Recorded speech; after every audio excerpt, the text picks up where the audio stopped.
Baik sahabat keluarga muslim, pemirsa Salam TV dan juga pendengar radio Ar-Risalah 95,7 FM. Anda kembali bersama kami di program terjemahan khutbah Jumat dari Masjidil Haram. Dan masih bersama saya Ustadz Sufyan Sinaga LC MPDI yang akan kembali mengomentari apa yang menjadi esensi dari khutbah yang sudah disampaikan oleh Syekh maksud kami Syekh Dr. Salih bin Abdullah bin Humaid di kesempatan sore hari ini. Kembali kami undang Anda semua untuk berpartisipasi bersama kami di kesempatan sore hari ini. Anda bisa menghubungi kami melalui layar telepon di 061 7944 280. Kami ulangi di 061 7944 280. Kami sampaikan bahwa acara ini terselenggara atas kerjasama Salam TV Indonesia dan TV Al-Quranul Karim di Makkah Al-Mukarramah, Saudi Arabia.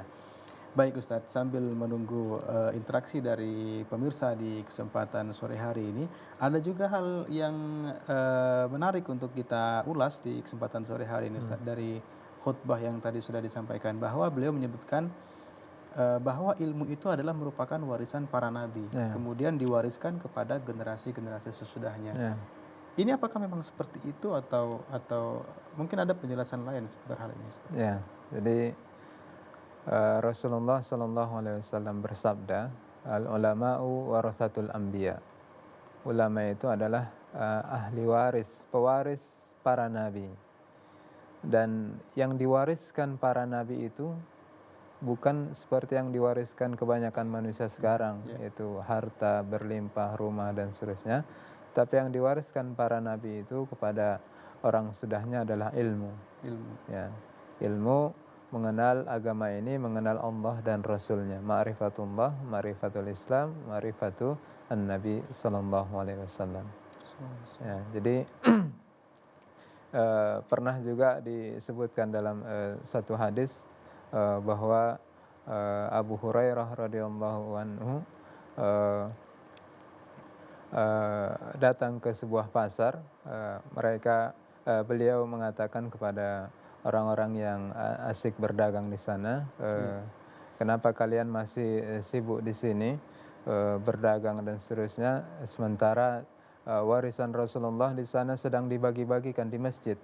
Maka orang-orang pun pada berdatangan ke masjid untuk ikut mendapatkan apa yang sedang dibagi-bagi dari warisan Rasulullah. Dan mereka sampai di masjid, ternyata mereka dapati adalah majelis ilmu, majelis taklim, dan mereka bertanya mana yang dibagi-bagi. Kemudian Abu Hurairah, inilah dia warisan Rasulullah, ilmu agama ini, ilmu syariat ini. Jadi benar-benar memang para nabi itu dan para ulama mewariskan ilmu, begitu saja. Dan saya pikir ketika kita mewariskan ilmu baik kepada murid kita atau kepada anak kita, ini mungkin tidak akan terjadi apa yang terjadi saat ini. Misalnya terjadi perselisihan antara kedua belah pihak karena mungkin satu dapat bagian banyak, satu dapat bagian sedikit, begitu Ustaz ya. Jadi memang ini sebaik-baik warisan, yaitu warisan ilmu. Dan itu juga merupakan salah satu yang pahalanya terus mengalir kepada kita sampai kita ke liang lahat, yaitu ada 3 yang terus menemani kita, yang pahalanya tidak terputus. Diantaranya adalah ilmu yang bermanfaat. Maka kita sebagai orang tua, kita harus rajin mendidik anak kita, karena apa yang kita sampaikan, kita didik kepada anak kita itu merupakan ilmu yang bermanfaat. Apalagi surat Al-Fatihah itu adalah merupakan surat yang setiap hari dibaca oleh manusia, oleh muslim dalam sholatnya 17 kali sehari semalam minimal ya. Bayangkan kalau kita yang mengajarkan Fatihah kepada anak kita, kepada orang lain juga, dan setiap hari dia baca, pahalanya mengalir kepada orang bacanya dan kepada orang yang mengajarkannya. Masya Allah. Ya, baik, kembali kami undang Anda, sahabat. Halo, assalamualaikum. 17944 286. Sepertinya ada penelpon yang sudah masuk, Ustaz. Halo, assalamualaikum. Halo. Halo, assalamualaikum. Assalamualaikum. Waalaikumsalam warahmatullahi wabarakatuh. Assalamualaikum. Dengan siapa di mana, Pak? Pak Yazid, Pak. Pak siapa? Pak Yazid Pak Yazid di mana, Pak? di Medan, Pak. Di Medan. Ya, silakan Pak Yazid komentar seputar esensi dari khutbah yang disampaikan sore hari ini. Iya, ini luar biasa Syekh ini, Pak, menyampaikan tentang pentingnya menuntut ilmu ya, Pak ya. Iya. Nah, ini saya rasa luar biasa nasihat ini khususnya di saat sekarang di mana banyak di antara kita lebih mencintai cinta dunia ketimbang mencintai akhirat. Padahal akhirat adalah tempat yang hakiki yang kemudian kita dituntut untuk menggapai akhirat itu dengan beribadah, dan beribadah itu tentunya perlu ilmu. Ya. Nah, saya sangat apresiasi dengan khutbah yang disampaikan Syekh tadi tentang bagaimana kita benar-benar punya perhatian besar terhadap ilmu agama. Karena sekarang kan kita lihat bahwa moral anak-anak kita, kemudian banyak orang tua yang tidak tahu diri bahwa dia tua, banyak anak muda yang tidak mengetahui bahwa mereka berada pada posisi keemasan. Nah, inilah yang luar biasa yang harusnya kita dituntut semuanya untuk menuntut ilmu. Dan mungkin pesan saya untuk kita semua menanggapi khutbah yang disampaikan Syekh tadi untuk benar-benar fokus dan punya perhatian besar terhadap ilmu agama, kemudian kita belajar. Karena saya tadi menyampaikan betapa bahayanya jika seandainya di muka bumi ini orang-orang yang berilmu tidak ada lagi.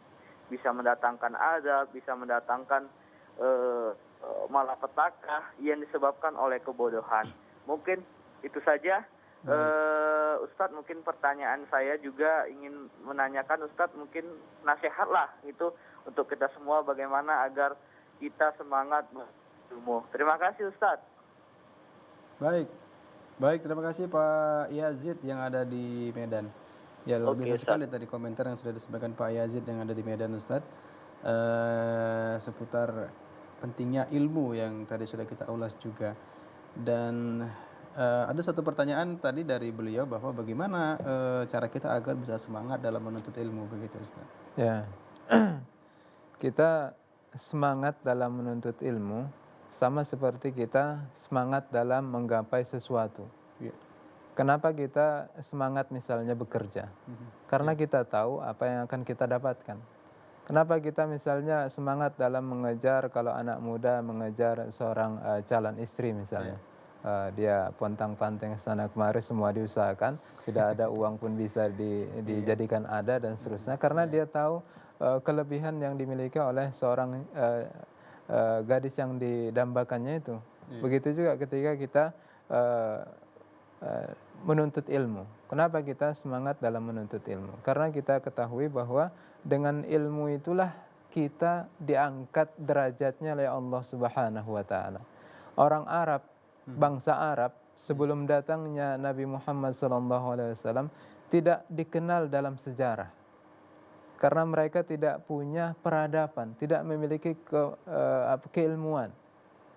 Mereka itu asik dalam kemaksiatan saja. Tapi semenjak datangnya Rasulullah SAW, beliau merubah dari yang awalnya bangsa Arab itu tidak memiliki peradaban sama sekali, yang mereka kerjanya tengkar-tengkar saja, perang-perang saja, menyembah patung dan seterusnya. Tapi akhirnya mereka memiliki ilmu dan akhirnya bisa menguasai 2/3 dunia. Semenjak datangnya Rasulullah SAW, itu adalah salah satu bukti bahwa ilmu itu menjadikan kita mulia, menjadikan kita bangsa yang bermartabat. Jadi intinya bahwa bagaimana cara kita supaya bisa semangat dalam menuntut ilmu, kita harus tahu apa yang bakal kita tuju, apa yang bakal menjadi impian kita. Ya, kita harus mengetahui apa manfaat berilmu, apa keutamaan menuntut ilmu, dan seterusnya. Baik Ustaz.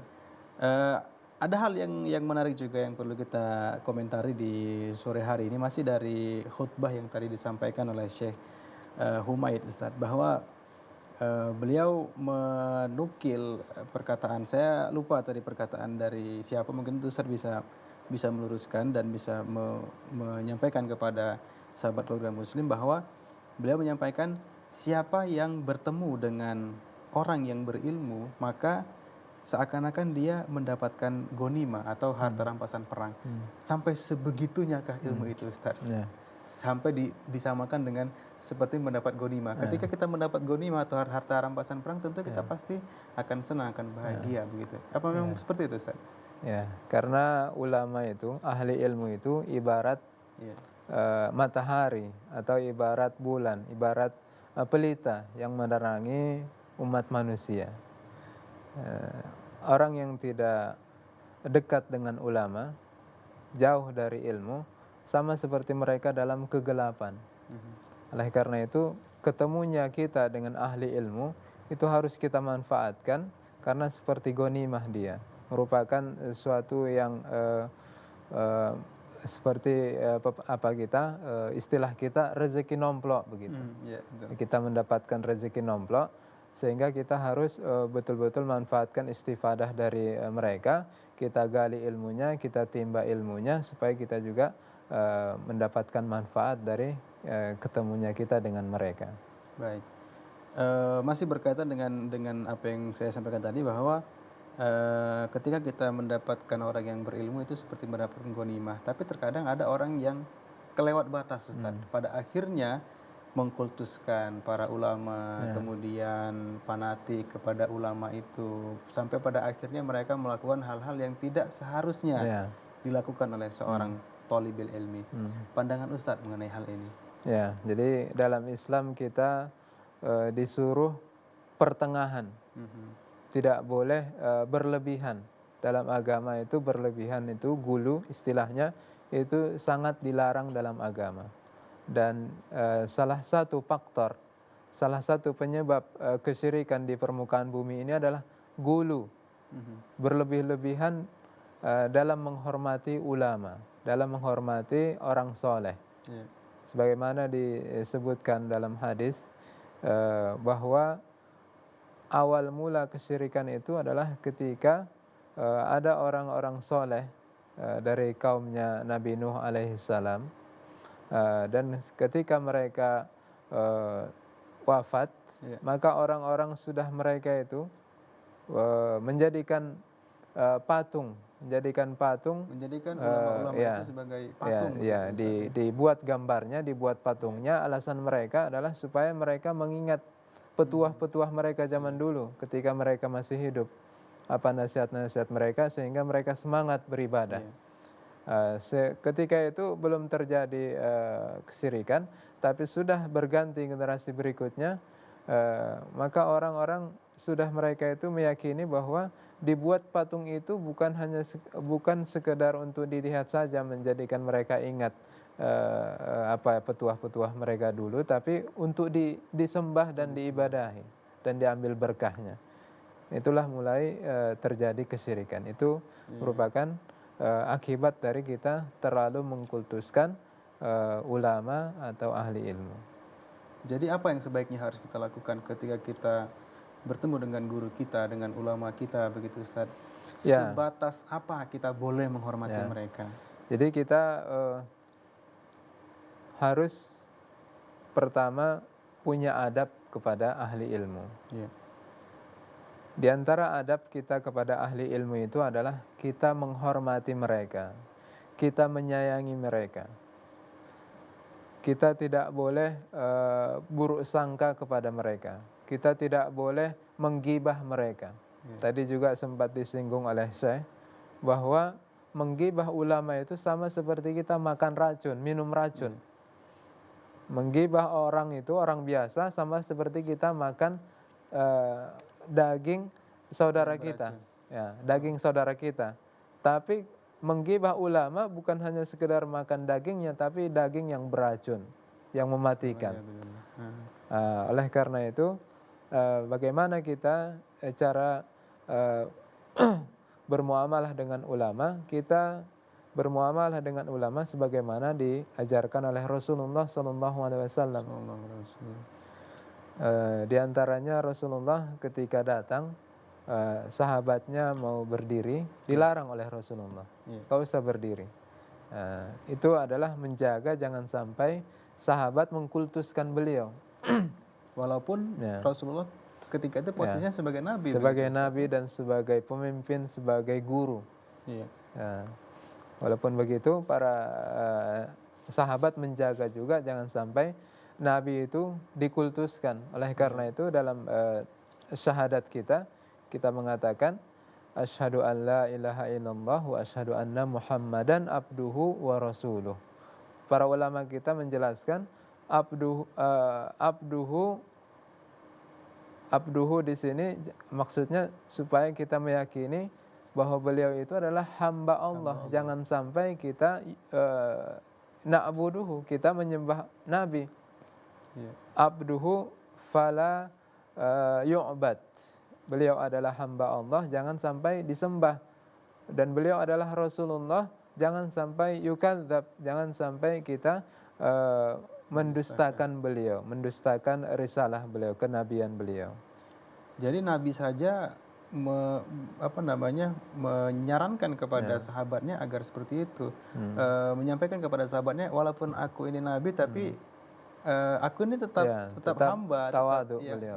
Di satu sisi kita juga sama begitu, Ustadz ya. Karena apalagi kesyirikan hanya itu, sekedar ulama yang datang belakangan ini, gitu ya. Karena kesyirikan itu adalah dosa yang paling besar dan tidak diampuni oleh Allah Subhanahu wa taala. Baik Ustadz, kita tahan dulu perbincangan kita di kesempatan sore hari ini. Masih ada beberapa hal yang perlu kita ulas, kita bahas di kesempatan sore hari nanti di segmen terakhir.